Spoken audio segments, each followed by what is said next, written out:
ఉన్న బంగారాన్ని విడిపించి ఆ రోజు ఆన్లైన్ రేటుకే మేము కొంటాం. Sharma gold company. So coming to NTR గారు, సో ఎలా ఉంటుందమ్మా వర్క్ ఎక్స్పీరియన్స్ ఆయనతో? అయ్యో, ఆయనతో ఆయన ఇచ్చే మర్యాద ఉండదు చూడండి.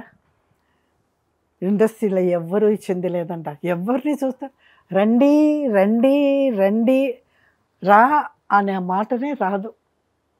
చిన్నోళ్ళు సరే పెద్దోళ్ళు సరే రండి రండి రండి. బట్ ఆయనతో కొంచెం వచ్చేసేది భయం అంట. ఎందుకు అంటే ఆయన చాలా న్యాచురల్గా యాక్ట్ చేస్తారు. ఇంకా చెప్పాలంటే తమాషకి హక్ చేసేదికుంటే అట్నే హక్ చేసుకుంటారు, వద్దు విడిపెట్టాలంటే అట్నే తోసేస్తారు. ఓకే, మనం రెండుకు రెడీగా ఉండాల. అంటే ఆయన అది కూడా న్యాచురల్ గానే. అవునంట, అంత ఇన్వాల్వ్ అయ్యి ఆయన యాక్ట్ చేస్తారు. ఓకే, అప్పటికి ఏ సినిమాకి జరిగింది మీకు ఈ ఎక్స్పీరియన్స్? తెలుగులోదా ఆయనతో నేను తెలుగులో వర్క్ చేశాను. అవునంట. నాగేశ్వరరావు ఓకే, ఆయన ఒక మైల్డ్గా అట్నే వెళ్ళిపోతారు. అది ఓకే. కాంతారావుతో 2-3 పిక్చర్లు చేశాను. డాన్స్ సైడ్ క్యారెక్టర్ చేశాను. ఓకే, ఆయన ఒక మంచి హీరో. వీళ్ళిద్దరి మధ్య డిఫరెన్స్ అంటే ఏమని చెప్తారు?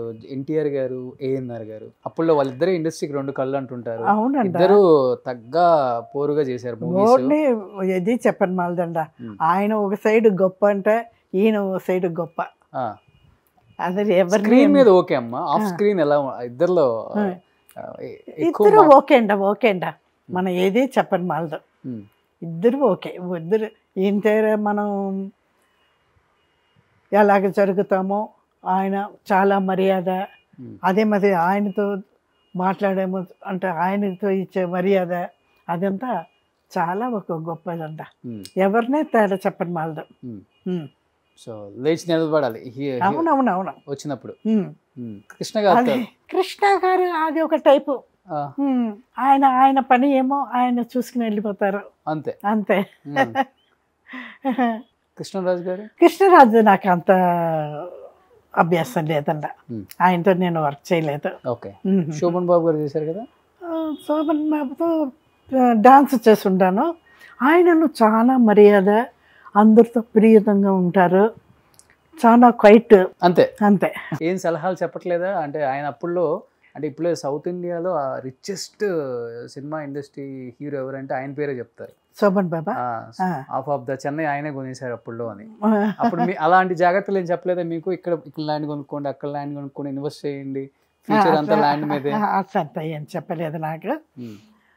బట్ ఆయన చెన్నైలో ఉండింది నాకు చాలా సంతోషం. అందరూ ఆంధ్రాకి వెళ్ళిపోయారు కదండి, ఆయన మటు చెన్నైలో ఉన్నారు కదా, అది నాకు చాలా సంతోషం. చెన్నైలో వర్క్ చేసుకొని చెన్నైలో ఉండింది. సిరా ఆర్టిస్టులు అలాగే ఉన్నారు కదండి, అది నాకు నిండా పెట్టింది. ఓకే, బట్ ఆయన కలిసారమ్మా తర్వాత ఇండస్ట్రీ నుంచి ఆయన రిటైర్డ్ అయిపోయిన తర్వాత? ఇప్పుడు లేదండి, లేదు కలియలేదు.